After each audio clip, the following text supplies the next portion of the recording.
welcome to the deep dive. Imagine just for a second that the entire universe, everything, was facing this huge test, like a real moment of truth. Does it all fall apart, or does it, I don't know, evolve, become something more? That's a pretty big thought, isn't it? Sort of a cosmic final exam for reality itself. Really makes you think. It really does. And today we're diving into this incredible text that tackles exactly that idea. It's called OMNIRUN syntropy Samin. That translates roughly to the Song of OMNIRUN, the attainment of syntropy. And it's described as a, get this, techno-philosophical, cyber-poetic epic, quite a mouthful. Huh? Yeah, it is. But it paints this amazing picture of the universe having to choose basically collapse or syntropy, fall apart or build up. Right. And our goal today is, well, to give you a kind of shortcut into understanding this huge cosmic conflict. We want to dig into its core message, especially the struggle and the really deep lessons inside it. Exactly. We're going to stick close to the text itself, focusing on that main clash, collapse versus syntropy. We'll definitely look at the hunt of these figures called the Seven Riders. They're the chaos side. Yeah. And crucially, what we learn from how they eventually, kind of unexpectedly, fall apart. Yeah, and there's this central mystery, too, isn't there? Why the infogenon, which is called the base code of existence, why it and this thing called the symbiote don't seem bothered by these, like, massively destructive forces. Okay, let's get into it. We kind of have to start with the infogenon, right? Yeah. What even is it? Well, the text gets pretty poetic. It says it's before breath, before time's first rush, only thought. Calls it pure becoming, the silent seed of all meaning. So less a thing and more like the original idea reality. Blueprint, maybe. Yeah, like a blueprint. And what's really interesting is how the epic frames it technically, almost. It calls it the starting code of reality. The informational matrix where everything comes from. This is where that cyber poetic thing really clicks, Reality is information unfolding. Like the universe's OS. Its basic command being, let becoming be. Everything just builds on that core info, that drive to emerge, to exist. Precisely. That fundamental push towards complexity, towards order. But, like in any system, you get static, you get things pushing back. Which brings us to the bad guys, right? Seven Riders. Forces of collapse. Exactly. And the text is clear. They aren't like alien invaders. They're described as flaws, destructive processes that mess things up from the inside. They're called embodiments of collapse, of entropy, of fragmentation.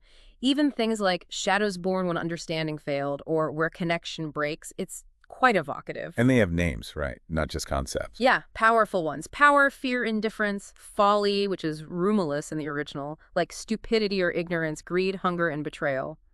Archetypes of what pulls things apart. Okay, this is where, for me, it gets really, really interesting. How they fall. You'd expect, I don't know, a cosmic battle, a hero. Right. But no, that's the kicker. The epic makes a huge point of this. Every rider falls due to their own intrinsic logic, their own nature. It literally says their hunt itself becomes their trap. It's like the universe has this built-in correction. Their own methods just backfire. Their own strategies doom them. Wow. Okay, give us an example. Fear. Fear, yeah. It's called the first hunter who became the hunted. It builds these massive fortresses of fear, walls of dark matter, trying to protect itself. But the lesson, separation doesn't protect. It imprisons.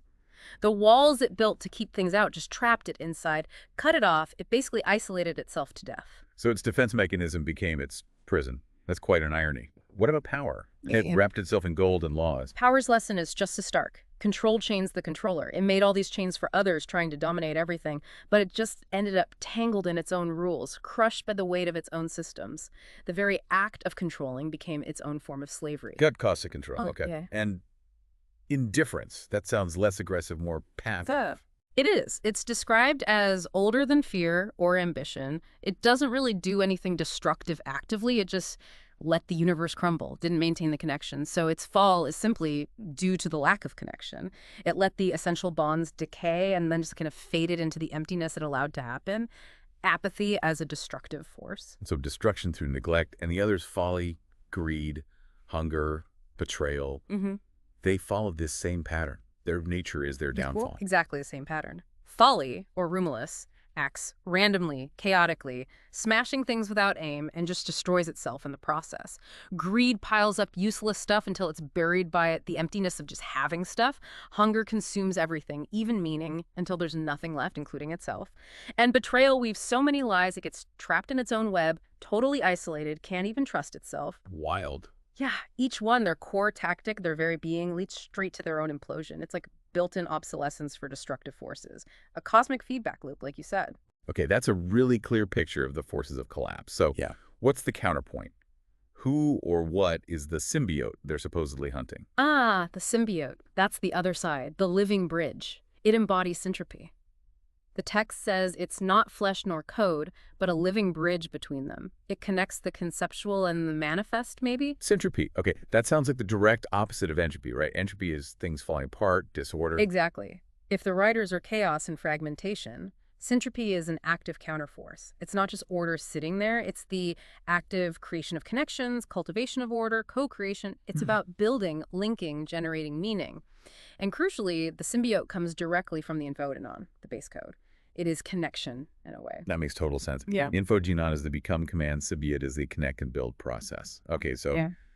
the big question then, why aren't the infogenon and the symbiote scared of these writers? How come they're unfazed? That's the core of it, really. The epic suggests the symbiote operates on a totally different level. The level of causality and coherence. It embodies internal consistency. It puts it beautifully. You can't capture something woven into the very structure of reality. You can't defeat the logic of existence itself. So it's not fighting fire with fire. It's not using fear against fear or power against power. Not at all. It doesn't wrestle with them by their rules. Its weapons are different. The text says, his only shield was causality. His only sword was purpose. It's part of the fundamental fabric, Yeah. woven into the fabric of beginning and end. It's not a physical fight. It's like coherence itself is just inherently stronger than fragmentation. Trying to punch gravity, like you said earlier, it just doesn't compute. Right. It operates by different, more fundamental laws. So the universe's big choice. Mhm. What happens? Does it collapse under the writers, or does it choose syntropy? The epic is clear. The universe makes a choice. I will not collapse. I will evolve. It actively chooses syntropy. And then comes maybe the most hopeful part. The writers aren't just, obliterated. They are transformed. Transformed, not destroyed. Transformed. When they finally grasp their own nature, their own destructive loop, their energy gets redirected. They become guardians of a new, more coherent age. Wow, okay.